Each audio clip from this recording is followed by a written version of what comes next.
প্রতিদিন গীতাপাঠ শুনলে মন শান্ত হয়, জীবনে সঠিক পথ দেখাতে সাহায্য করে। দুঃখ, ভয়, রাগ দূর হয়, আত্মবিশ্বাস বৃদ্ধি পায়। কর্ম ও ভক্তির মাধ্যমে হৃদয়ের শক্তি, ঘরে শান্তি ও জীবনে আলো নিয়ে আসে। তাই প্রতিদিন আমাদের চ্যানেল থেকে 2টি শ্লোক সহ একটি পাঠ শুনুন। অহংকারং বলম দর্পম কামম ক্রোধম পরিগ্রহম বিমুচ্য নির্মমঃ শান্ত ব্রহ্ম ভূয়ায় কল্পতে। অহংকার শক্তির গর্ব, উদ্ধততা, কামনা, ক্রোধ ও সংগ্রহ বৃত্তি ত্যাগ করে মমত্ববোধহীন এবং শান্তচিত্ত ব্যক্তি ব্রহ্মস্বরূপ হবার যোগ্য নয়। অহংকারম মানে আমি ভাব, আত্মগর্ব। বলম অর্থাৎ শক্তির অহম বা ক্ষমতার আসক্তি। দর্পম মানে উদ্ধততা। কামম মানে ভোগেচ্ছা। ক্রোধম মানে ত্যাগ নয়, রাগ বা প্রতিহিংসা। পরিগ্রহম মানে সঞ্চয় বা অধিকারের বোধ। বিমুচীয় মানে ত্যাগ করে। নির্মম মানে মমত্ববোধহীন বা আমার ভাবহীন। শান্ত মানে প্রশান্ত চিত্ত। ব্রহ্ম ভুয়ায় মানে ব্রহ্মস্বরূপ অবস্থায় প্রতিষ্ঠা। কল্পতে মানে যোগ্য হয় বা উপযুক্ত হয়। এই শ্লোকে মানুষের অন্তরের শুদ্ধতার শেষ পর্যায় বর্ণিত হয়েছে। এখানে বলা হয়েছে মুক্তি অর্জনের জন্য বাহ্যিক পরিবর্তন নয়, অন্তরের দোষসমূহ দূর করা প্রয়োজন। মানুষের বন্ধনের মূল 6টি প্রবৃত্তি এখানে নির্দেশ করা হয়েছে: অহংকার, শক্তির গর্ব, দম্ভ, কামনা, ক্রোধ ও সঞ্চয় বৃত্তি। অহংকার মানুষের চেতনার উপর আচ্ছাদন সৃষ্টি করে। ব্যক্তি নিজেকে কর্তা মনে করলে সে ঈশ্বর চেতনা থেকে বিচ্ছিন্ন হয়ে পড়ে। তখন সব কাজ ব্যক্তিগত লাভের দিকে প্রবাহিত হয়। অহংকার ক্ষীণ হলে মানুষ উপলব্ধি করে যে সে শুধু উপকরণ মাত্র, কর্তা পরমাত্মা। বল ও দর্প একসঙ্গে মানুষের হৃদয় কঠোর করে। ক্ষমতা থাকলে বিনয় না করলে তা পতনের কারণ হয়। গর্ব মানুষকে সত্য গ্রহণে অক্ষম করে তোলে। বিনয় জন্মালে জ্ঞান প্রবেশ করে। কাম ও ক্রোধ এক সূত্রে বাঁধা। কামনা পূর্ণ না হলে ক্রোধ জন্মায়। তাই ক্রোধের মূল কামনা। কামনা যত বাড়বে অশান্তি বাড়ে। কামনা ক্ষীণ হলে ক্রোধ স্বয়ং লুপ্ত হয় এবং মন স্থির হয়। পরিগ্রহ মানুষের মধ্যে অধিকার বোধ সৃষ্টি করে। মানুষ ভাবে বস্তুই তার নিরাপত্তা। কিন্তু যত সঞ্চয় বাড়ে তত ভয় বাড়ে। ত্যাগে স্বাধীনতা আসে, আসক্তিতে বন্ধন আসে। নির্মম অবস্থায় ব্যক্তি বুঝতে পারে কিছুই তার নয়, সব ঈশ্বরের অর্পণ। এই সব ত্যাগের ফল শান্তি। শান্তি বাহ্যিক নীরবতা নয়, অন্তরের দ্বন্দ্বের অবসান। যখন আকাঙ্ক্ষা, গর্ব ও রাগ ক্ষীণ হয় তখন মন স্বাভাবিকভাবেই স্থির হয়। সেই স্থির অবস্থায় ব্যক্তি ব্রহ্মস্বরূপ উপলব্ধির উপযুক্ত হয়। এখানে ব্রহ্ম হওয়া মানে দেহ ত্যাগ নয়, চেতনার ঐক্য অনুভব। কুরুক্ষেত্রে জ্ঞান নিষ্ঠার চূড়ান্ত অবস্থার বর্ণনা করতে গিয়ে ভগবান শ্রীকৃষ্ণ অর্জুনকে বোঝালেন যে সাধনার শেষ ধাপ হল অন্তরের দোষসমূহ পরিত্যাগ। কর্ম, ধ্যান ও বৈরাগ্যের অনুশীলনের পর মানুষ এই শুদ্ধ অবস্থায় পৌঁছায়, তখন সে ব্রহ্মবোধের উপযুক্ত হয়। আমরা এই শ্লোক থেকে কি শিখতে পারি? এই শ্লোক আমাদের শেখায় যে মুক্তির বাধা বাইরের জগতে নয়, অন্তরের প্রবৃত্তিতে। যতক্ষণ অহংকার ও কামনা আছে ততক্ষণ অশান্তি থাকবে। তাই আত্মশুদ্ধি প্রকৃত সাধনা। এতে বোঝা যায় বিনয় শান্তির মূল। শক্তি বা জ্ঞান থাকলেও নম্রতা না থাকলে আধ্যাত্মিক উন্নতিতে সহায় হয় না। অহংকার কমলে সম্পর্ক নির্মল হয়।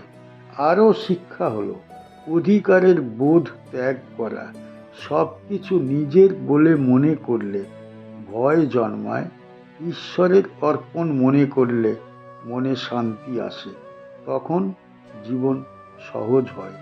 অতএব জীবনের লক্ষ্য হওয়া উচিত অন্তরের কলুষ দূর করা, আকাঙ্ক্ষা হ্রাস করা এবং প্রশান্তিতে স্থিত হওয়া। এই অবস্থায় মানুষ স্বাভাবিকভাবে পরম সত্যের সঙ্গে ঐক্য অনুভব করে এবং তার চেতনা মুক্তির পথে প্রতিষ্ঠিত হয়। ব্রহ্মভূত প্রসন্নাত্মা ন শোচতি ন কাঙ্ক্ষতি সমঃ সর্বেষু ভূতেষু মদভক্তিম লভতে পরাম।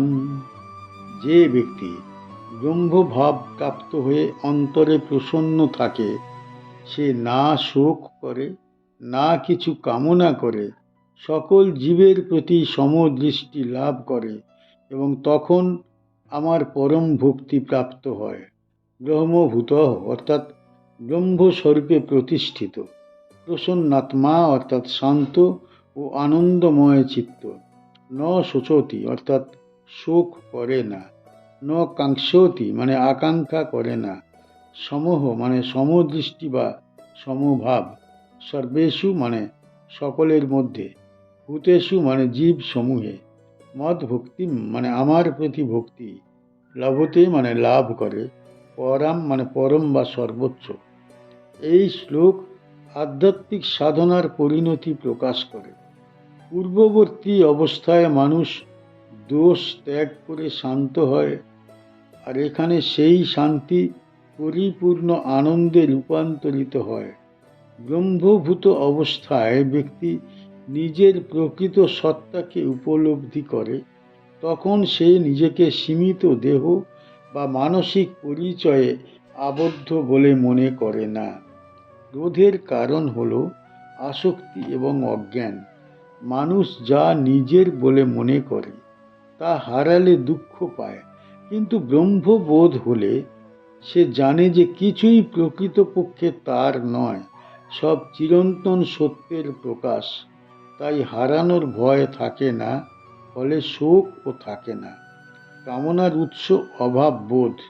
ব্যক্তি মনে করে কিছু পেলে পূর্ণ হবে, কিন্তু ব্রহ্মজ্ঞান হলে সে অনুভব করে সে নিজেই পূর্ণ।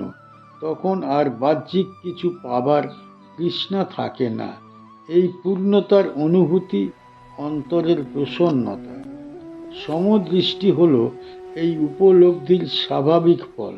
যখন ব্যক্তি সব জীবের মধ্যে একই চৈতন্য অনুভব করে, তখন ভেদ বুদ্ধি ক্ষীণ হয়, উচ্চ নীচ, আপন পর, লাভ ক্ষতি এসব বিভেদ বিলীন হয়ে যায়।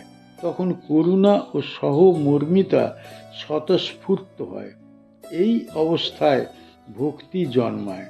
এখানে ভক্তি আবেগ মাত্র নয়, উপলব্ধি থেকে উৎসারিত প্রেম। যখন সর্বত্র একই ঈশ্বর চেতনা অনুভূত হয়, তখন ভক্তি স্বাভাবিক হয়ে ওঠে। এই ভক্তি সর্বোচ্চ কারণ এতে জ্ঞান ও প্রেম একত্রভাবে আছে। কুরুক্ষেত্রের উপদেশে ভগবান শ্রীকৃষ্ণ অর্জুনকে বোঝালেন, সাধনার পরিণতি কেবল শূন্যতা নয়, প্রেম ও সমত্ব। জ্ঞান যখন পরিপূর্ণ হয়, তখন তা ভক্তির রূপ নেয় এবং তখন মানুষ সর্বত্র ঈশ্বরের উপস্থিতি অনুভব করে। এই শ্লোক থেকে আমরা কি শিখি? এই শ্লোক শেখায় প্রকৃত শান্তি বাইরের প্রাপ্তিতে নয়, অন্তরের পূর্ণতায়। যতক্ষণ আকাঙ্ক্ষা আছে, ততক্ষণ অশান্তি থাকবে। পূর্ণতার অনুভূতি স্থায়ী আনন্দ দেয়। এতে বোঝা যায় সমদৃষ্টি আধ্যাত্মিকতার লক্ষণ। যে সত্য উপলব্ধি করে সে কাউকে তুচ্ছ বলে মনে করে না। সকলের মধ্যেই একই চেতনা সে অনুভব করে। আরও শিক্ষা হলো, জ্ঞান এবং ভক্তি পৃথক নয়। সত্য উপলব্ধি হলে স্বাভাবিকভাবেই ঈশ্বর প্রেম জাগে। তখন উপাসনা কেবল আচরণ নয়, জীবনের স্বভাব হয়ে যায়। অতএব মানুষের সাধনার চূড়ান্ত লক্ষ্য হওয়া উচিত অন্তরের পূর্ণতা ও সমভাব। এই অবস্থায় শোক ও আকাঙ্ক্ষা লুপ্ত হয় এবং হৃদয় পরম ভক্তিতে পরিপূর্ণ হয়ে ওঠে। চ্যানেলের গীতা পাঠ কেমন হয়েছে, ব্যাখ্যা কেমন হয়েছে, আপনার কেমন লেগেছে কমেন্ট বক্সে অবশ্যই জানাবেন এবং প্রতিনিয়ত গীতা পাঠ শোনার জন্য চ্যানেলটা অবশ্যই সাবস্ক্রাইব করে রাখুন। দেখা হচ্ছে পরের ভিডিও।